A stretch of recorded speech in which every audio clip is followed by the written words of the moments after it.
auditeurs et bienvenue sur la rubrique Radio Casserole de Mi-Cuit. Je vous emmène dans le sud aujourd'hui, je vous emmène à la rencontre de Thierry Molinengo. Thierry, tu es là? Oui, bonjour. Bonjour Thierry, comment tu vas? Ça va bien, en super forme.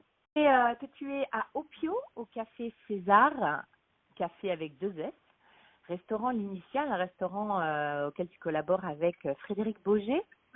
Oui, voilà, on est tous les deux, c'est le nord et le sud, la rencontre du nord et du sud.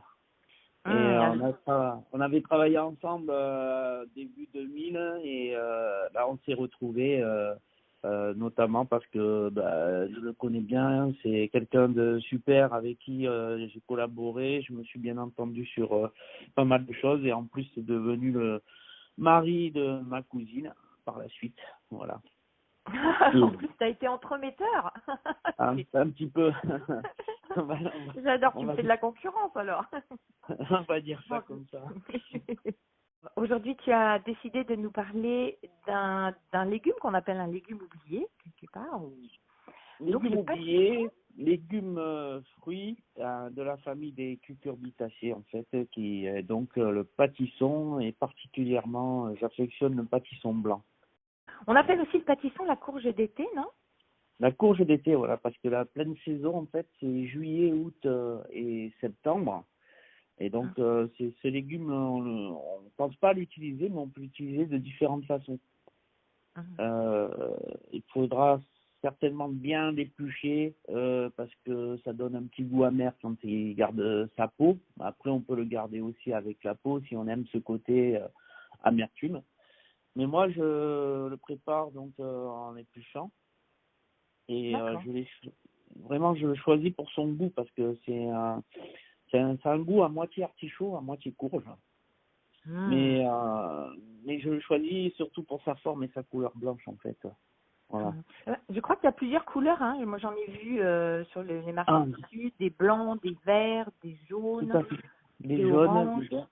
Des oranges. Ça peut être zébré, ça peut être marbré.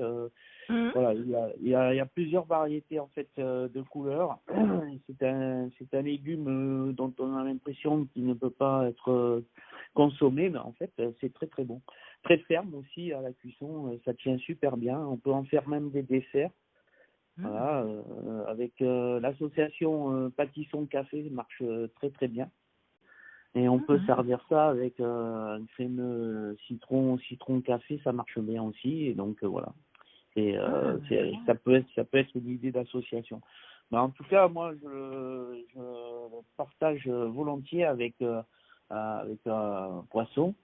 Et j'affectionne surtout l'association avec le homard, qui reste un de mes meilleurs souvenirs en fait de cuisine.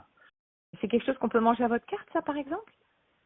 Oui. En ce moment, on est en train d'étudier une recette, justement, avec le pâtisson entier et moelleux au chocolat. Oh là là, ça doit être bon, ça. Là, on est en train de le prévoir pour les prochaines cartes sur la première semaine d'août. Voilà, et on essaye une cuisson un peu compliquée à l'argile, mais bon, on va réussir notre coup et puis on va le proposer à la carte la première semaine d'août. Alors j'adore parce que tu nous mets déjà en appétit et en fait c'est pas du tout la recette que tu vas nous partager après.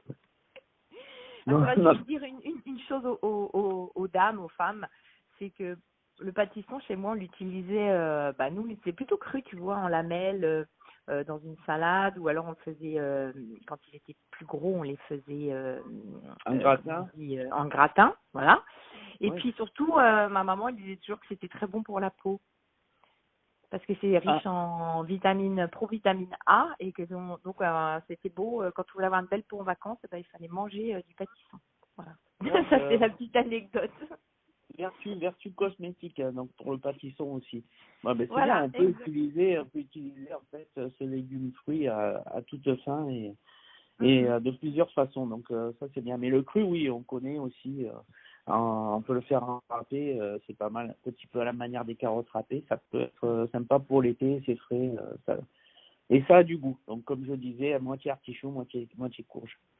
Et c'est la pleine saison, donc faut en profiter. D'accord.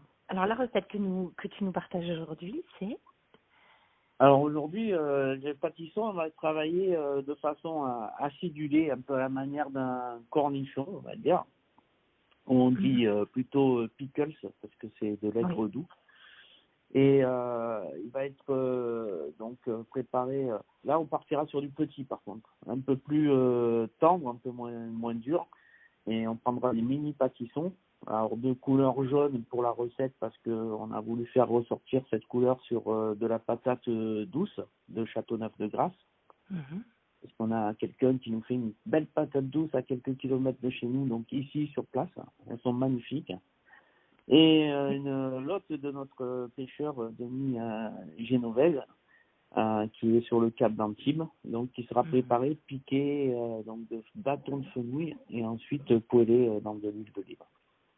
Ouais, vous êtes vraiment, faites partie de ces chefs qui s'alimentent au niveau local, qui soutiennent vraiment les producteurs. Hein, on en parlait juste un petit peu en off avant. Extrêmement important d'avoir ce regard-là. Est-ce que cette attention à vraiment l'environnement, en fait, hein, à la planète, tu l'as pioché lors de ton expérience auprès de Guy Martin? Parce que c'est vrai que on n'en a pas parlé, mais tu as quand même travaillé pendant 14 ans, là, je crois, avec Guy Martin. 14 années, oui. 14 années. Eh oui, quand même, ça forge. Les 14 dernières années avant de m'installer à Opio. Donc, oui, effectivement, avec Guy Martin, on a prôné, bon, c'était une tendance à une époque, puis, mais j'avais connu ça aussi en 90 quand j'étais à San Francisco avec Jeremy Tower, et où on sourçait vraiment les produits les plus proches de nous. Donc, sur toute la plaine de la Silicon Valley, il y avait beaucoup d'agriculteurs et on allait nous se servir carrément chez le producteur directement. Donc bon, ça fait très longtemps que je vois ça parce que en fait on a tout sur place et on s'entête souvent à vouloir faire des cartes qui durent des mois et des mois alors que c'est si simple de travailler avec ce que la nature nous donne, quoi. Donc on va sur un marché, on prend les produits qui s'y trouvent et on peut cuisiner. Donc il suffit un petit peu d'avoir d'imagination, de créativité, d'envie, de partage et on arrive à tout faire. Donc nous les producteurs, on va les sourcer à peu près, on va dire, à 250 km maximum de chez nous. Et on essaye de tout avoir. C'est-à-dire que même l'ail noir qui vient du sud de la Drôme, donc c'est quelqu'un qui nous le fait et c'est superbe, c'est un produit superbe qui est sucré, qui a un côté aillé mais pas trop et on a aussi ce produit japonais hein, qui est l'ail noir et qui est fermenté avec des algues, mais nous on l'a ici, donc voilà, pourquoi aller chercher plus loin, pourquoi prendre des asperges qui se trouvent en Argentine ou au Pérou alors qu'on a des asperges, ça dure une petite partie de la saison, ça dure peut-être que 15 jours chez nous ici en tout cas, et puis voilà, terminé, on change de carte. Donc on a pris le parti pris de vouloir faire nos cartes et de les changer tous les jeudis, voilà, au restaurant.